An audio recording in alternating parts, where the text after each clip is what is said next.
I was committed before juniors, so it was probably around 3 years, I want to say. Yeah, so it was a little bit, yeah. I'm originally from Georgia, and so my dad played college hockey for a little bit, but he grew up playing, so he got me and my brother on skates when we were pretty young. And so I fell in love with hockey and kind of just kept going with it, and eventually moved away from home to play juniors. But along the way I met Jay Leach, who was a coach here for my freshman and sophomore year, and he kind of reached out, had me up for a visit, and Rhett came out to see me play, and eventually committed here. I think most of it just kind of spoke for itself. So Jay was actually coaching. He coached for the Thrashers and the Washington Capitals for a bit while I was younger, and during that time he actually helped out with my youth team a bit, so I got to know him through that. And he reached out a few years later. We hadn't been in touch for a bit, and he asked me to come up for a visit. And so for me, it was just seeing the campus. It was seeing, I remember the game that I saw. They were playing Vermont, and it was like a 0-0 game till 5 minutes left, and Maine got a 5-on-3 and scored. And just sitting by the student section, the place went nuts, and I was like, this is pretty incredible. I'd like to go here. And just the relationships with the coaches, they seemed to be good people, and it just felt right. It was a little weird. I know there's people who have had it much worse. There's players who go 3 years in between high school and college, and I think for them it's a major transition. I only had 1 year, and I actually took a couple classes at like a community college while I was in Sioux City, so that definitely helped. But it was certainly a transition coming in, and all of a sudden you're kind of loaded with all this schoolwork, and you kind of forget what it's like for a second. So it takes a little bit to adjust.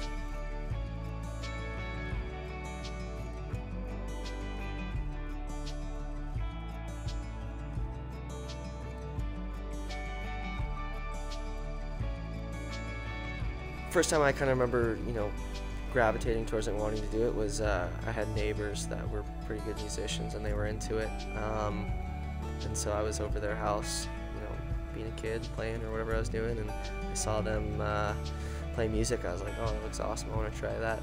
And so my parents got me a guitar, started learning, and honestly didn't really fall in love with it right away. I liked it a lot, but I kind of moved away from it for about a year, and then I learned what recording was and audio engineering, and I got some stuff to record myself. I was like, oh, that'd be a lot of fun. And ever since I did that, I guess I just kind of fell in love with it. Even that side of it too, it kind of opened up a whole new world of things that you can create, and you can layer stuff, and you can add all these different elements to create a full song. So that was probably when I was 13 or something like that. That's probably when I really kind of started getting into it. Yeah, no, there's typically not that much time to play, and it's just kind of risky. I wouldn't want to ruin them, especially with the weather. It gets so cold out, and it's really bad for the guitars. I mean, I think I was pretty young when I started trying to write music, and it was awful, obviously. But I don't know. I think my kind of taste in music, I've definitely gravitated towards a lot of different songwriters, and I think that's my favorite part about music and musicians themselves. I love talented musicians, but it's definitely the songwriting process and the structure of a song that kind of I guess attracts me. So I guess it was for the sake of recording. I was like, oh, I guess I'll start writing songs. So I probably started trying to write songs when I was around 13. Ever since then, I think I've kind of been writing. I played with a band when I was in high school. We put out some stuff, but I put out first song under my own name actually after my freshman year of college. I recorded it was a 3-song EP. I recorded it prior to coming into Maine, and then I was working on it throughout my freshman year, and I released it the next summer. I would definitely want to try out hockey for a while.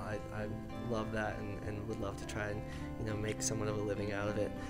And yeah, I mean, I guess the same thing with music. I don't know if anyone plans to make a living out of it, because it's such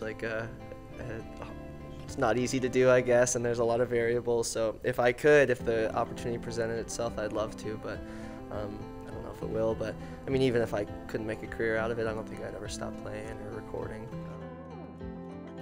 I think like I draw inspiration from a bunch of different artists. Like it doesn't necessarily need to be, you know, people who play music like me, but like I love the Killers. The Killers have been one of my biggest influences, and I don't play really music like them at all. Strokes, a band called The Head and the Heart, love them. And, you know, I could go down the list for a while. I'm sure I'm missing some big ones, but I think it's kind of all over the map. I'd say one of the biggest ones is his name is Gregory Alan Isakov. He's not probably widely known, but he does a really good job. I think he's a tremendous songwriter, but he incorporates a lot of like orchestral aspects to his music, so a lot of violin, cello, and like the atmospheric stuff is just beautiful. But I think there's a lot of like folk influences and rock influences, but I don't know. I think you know, most of my songs, just because I'm, you know, most fluent on a guitar, that's typically where they start, and they kind of branch out from there. So I'd say the majority of my songs are kind of built around an acoustic guitar, so I think that probably has a big role in it. But yeah, I'd say folky, rocky, singer-songwriter, alternative, somewhere in that realm. So yeah, I recorded. Since I released that EP after my freshman year, I've been kind of writing all throughout that time, and then this past summer I recorded an album. So I've been working on that, and I'm hoping to have it out in about a month and a half.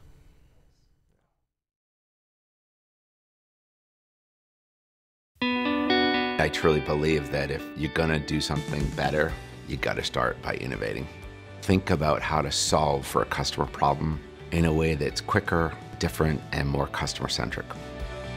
The bank's promise has been fundamentally the same from the beginning till now, and that's ensuring that all that we do is making the lives of our employees, our customers, and the communities better. And it's their better, not what's defined as our better.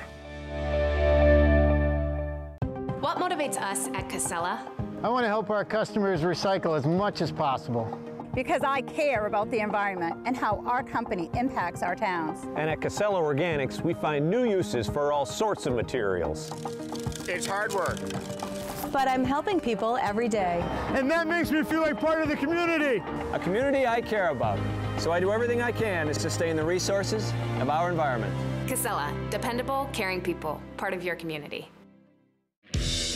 What makes a legacy? It takes more than bravado, more than your attitude, or the face you show to the world. Your legacy is your story. The place you carved for yourself in history, and who you helped along the way. The actions you take to earn it. The things you do even when the sun isn't around to see them. Our legacy, helping you build yours. Visit FisherPlows.com or your local dealer for more information.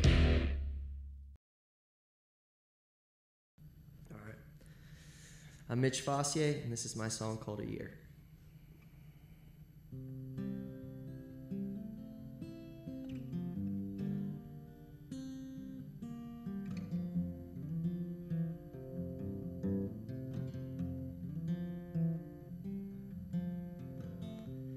I'm so tired, my eyes turning starless when I stand.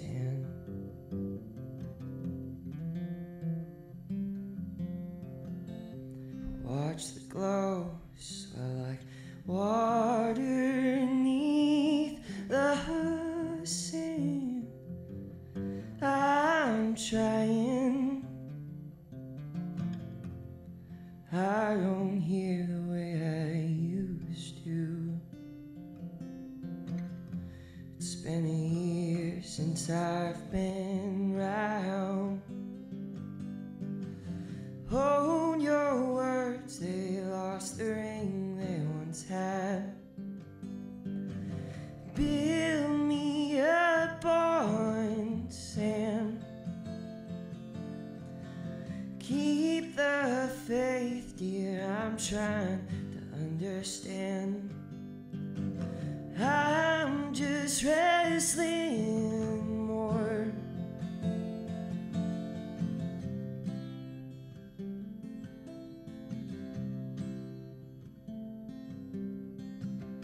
So pull me close while I'm loose. touch. And hold me tight before my dreams grow far too tired. I'm trying, but I don't hear the way I used to. It's been a year since I've been round. Hold your words, they lost the ring they once had. Build me up on sand. Keep the faith, dear, I'm trying to understand. I'm just wrestling more. I've been trying to find the reasons why I don't follow. I've seen the pieces crumble from so-called trouble. I stumble around and dance through halls till we've all nothing to show for. Been wondering how I feel this way. Come on, admit it, this has gone way too far.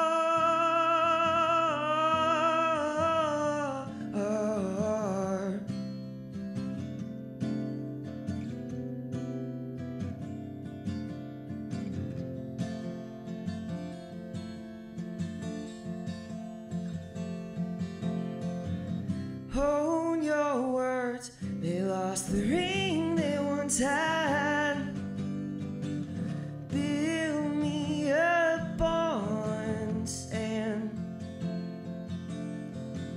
Keep the faith, dear, I'm trying to understand. But I'm just wrestling more.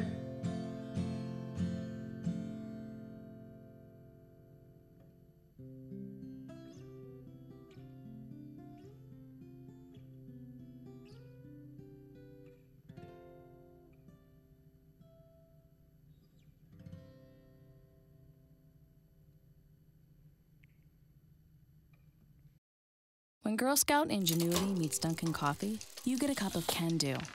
Girl Scout cookie-inspired flavors are at Dunkin'. Try Thin Mints and Coconut Caramel today. And get a medium latte or cappuccino for $2 from 2 to 6 p.m. America runs on Dunkin'. Take the guesswork out of creating your new kitchen or bath with help from the design professionals at Hammond Lumber Company's Kitchen, Bath, and Flooring Center. Bring in your own ideas or get inspired by Hammond's complete in-store showroom displays. Hammond's designers can show you several variations on your project with accurate 3D renderings. Hammond's design services are included when you purchase your materials from them, and of course, delivery is free within striking distance of any Hammond location statewide. Hammond Lumber Company, your building project partner. Do you know your main dairy farmers? Chances are we're a lot like you. We are parents, grandparents. We are small business owners. We are a part of our communities. We are your neighbors.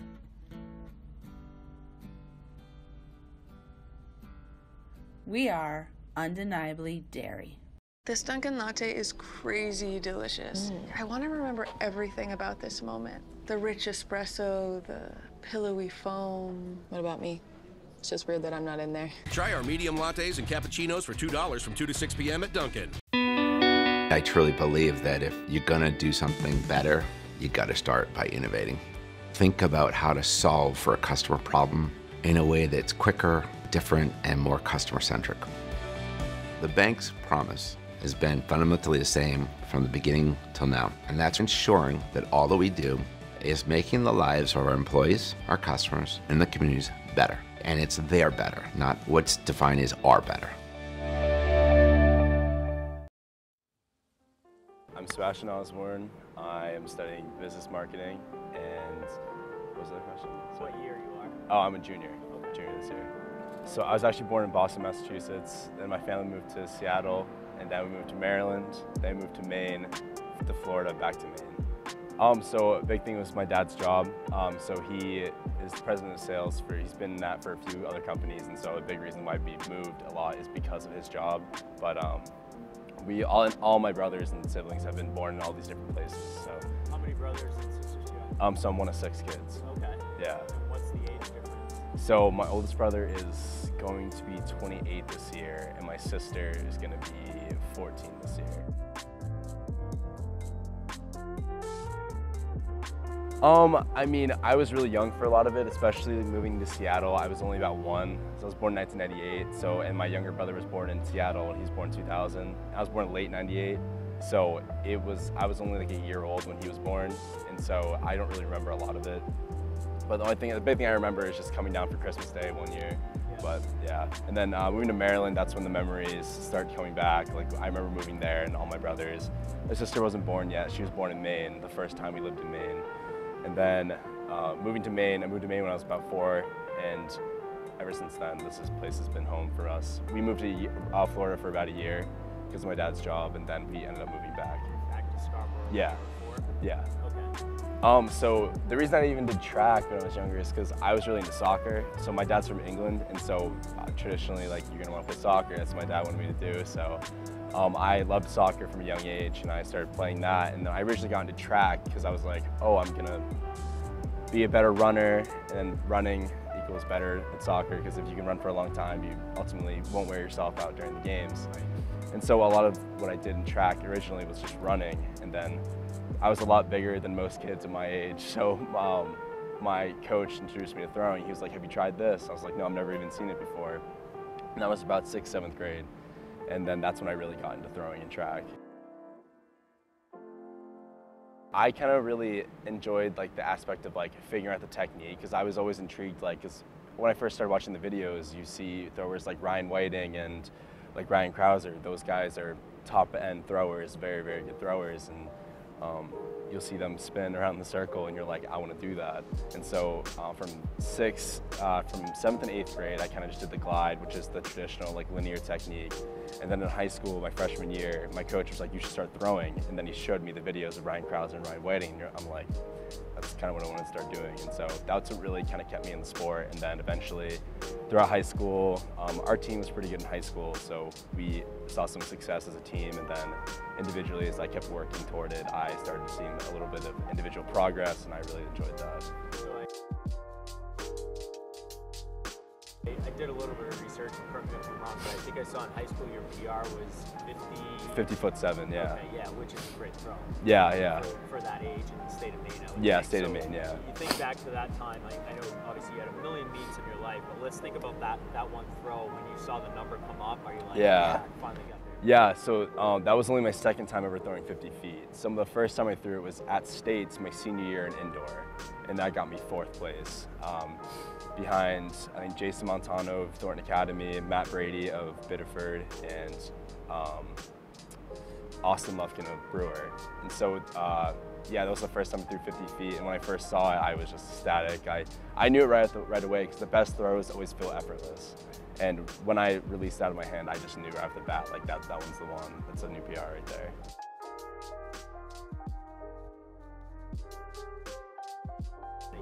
So right now it's 1482, which equals about 48 feet, 7.5 inches. Okay.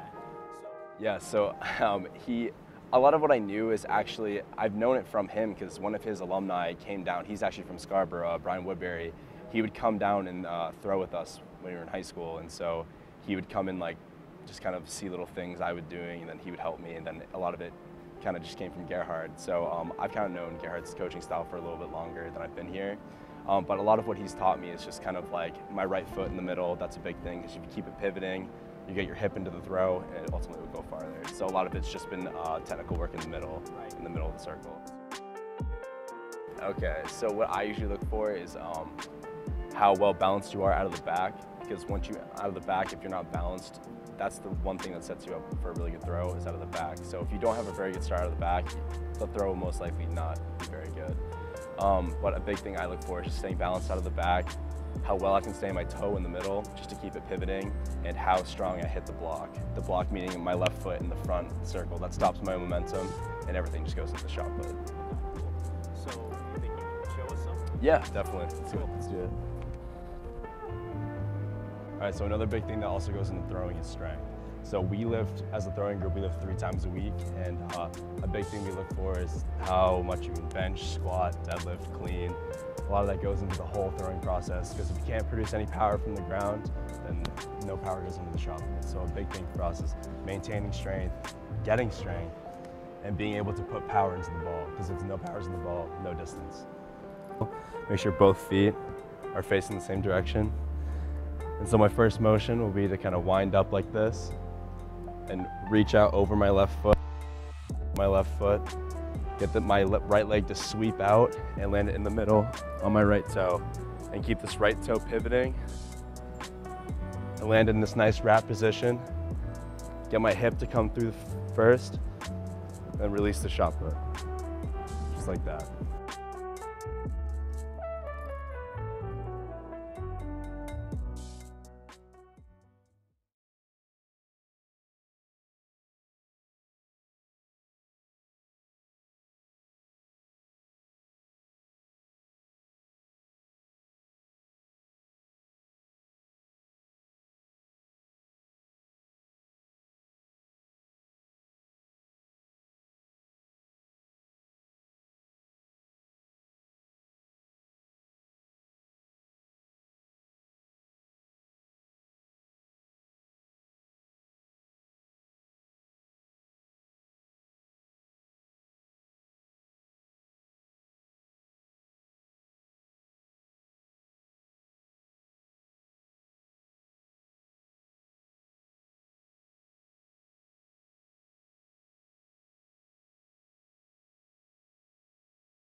Our student athletes, and we have 450 or so of them, and they're utilizing the online and live courses together, oftentimes even during a semester, so that they can even access the course while they're on the road, so they don't miss the material, but being careful to choose a course that they can manage a little more independently.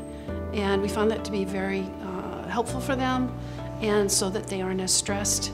I took 2 classes over the winter. The first one was Art of Listening to Music Gen Ed, which was my freshman year, and the second was during sophomore year, and it was an English intensive writing class, which was topics in English, which I think really helped me to create space in my schedule for the spring semester to take more classes that pertain to my major and my concentrations. This winter I'm taking a kinesiology class, which is my major, so it's nice to take that when I can just focus on that one class and get the most out of it, considering that it's really relevant for what I'm going to do in the future. Taking a winter course is really helpful because it counts towards your spring semester, so instead of taking 15 credits, you can take 12, which is helpful for freeing up some time. I'm quite on track with my credits right now, and I think taking online courses has helped me a lot. I started coming in with only one major, and I found that both taking the online courses, I got ahead of my schedule, so I was able to add another major on top and still graduate at the same time. that I was supposed to originally graduate at. I think this year there's over 40 courses being offered, and we have students who are taking an elective course, the Gen Ed requirement, which is a great way to get one of those done, but a lot of departments are offering an actual major core course, and the students might choose to do that all by itself because it might be more of a challenging course for them or one they really want to focus on. This winter I am taking an online course. It's a kinesiology course, and I know the professor. I have him right now, so it's helpful because I'll know what he wants for assignments, and it's really nice because it's just over a 3-week period, so I'm able to get that done and get those 3 credits out of the way, and I can focus in on that one course. The university's worked really hard to have great online course material available through the online services, and so they do a lot of training with the faculty to, develop and create a good platform for the students, accessible, and also in a format where they can get the information that they need, but also be connected to the faculty when they need. These shorter term courses are even more intense, so it's really important that they're able to connect as often as possible to complete their work in the 3 weeks. Being a student athlete gets really busy, so it's a lot easier if you can spread out your courses and how you take them. I think taking online courses has really helped me because it's helped me to do more so I can actually take all the courses I can take. Being a double major does have a lot of requirements, so being able to take things online is a lot easier to help me finish on time and graduate in the 4 years.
Welcome to another episode of Den Hunters, presented by the official home team of the Black Bears. Let's watch as Coach Amy Vachon helps Bananas find a new home. When I bought my house, I used the official home team of the Black Bears, Emily Ellis and Harvey Goslin. Let's go see Emily. Hi, Bananas. I'm Emily Ellis. I'm excited to work with you. We're going to be shooting for your goals. I have a few places to show you today. This one's a bit of a fixer-upper, but it's got a lot of charm and newly redone hardwood floors. It's better, but it could still use some work. But it's got some sweet history. You want to look for something newer? I've got another place I think you'll like. It's newer construction with high-end amenities and an open floor plan. Wait a minute, Bananas. This is our house. Hey, Bananas. I know the perfect home for you.